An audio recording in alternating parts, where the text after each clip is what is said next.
তো কাল কি কি শপিং করেছি চলো তোমাদের এক ঝলক দেখিয়ে দিই। ওই পাপোশটা তো নিয়েইছি, তার সাথে সাথে নিয়েছি, যেহেতু সামনেই দিওয়ালি আছে, কালী পুজো আছে, আর ঠান্ডা ঠান্ডা পড়েই গেছে, সেই জন্য সোনাইয়ের জন্য এরকম একটা হোয়াইট কালারের এটা সোয়েট শার্টও না আবার টি শার্টও না, মানে সোয়েট শার্টই বলা চলে। তো এটা নিয়েছি, খুবই সুন্দর দেখো। আর তার সাথে ম্যাচিং করে একটা প্যান্ট নিয়েছি। এই যে এই দুটো আমার মেয়ের কালী পুজোর সেট, পুরো রেডি। আমার মেয়ের প্রত্যেক অকেশানেই তো ড্রেস লাগে। দুর্গা পুজোর এখনও সব কটা পরতে পারিনি।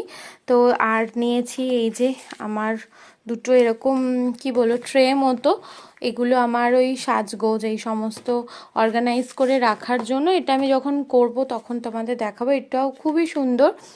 আর তার সাথে নিয়েছি এই যে এই তিনটে ইনার সোনাইয়ের, এগুলো এই যে প্রিন্টগুলো বেশ সুন্দর, তাই আমার পছন্দ হলো, নিয়ে নিলাম। আর তার সাথে একটা টিস্যু নিয়েছি। এটা টিস্যুটা ছিল, সোনাই তো হিমালয়ার টিস্যু ইউজ করে, ল্যাপেরও ইউজ করে, মরিসন্সে করেছে।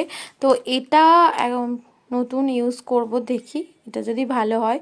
এটাও একই দাম, তো এটাও নিলাম একটা। তো এটাই হচ্ছে আমার মেয়ের কালী পুজোর শপিং।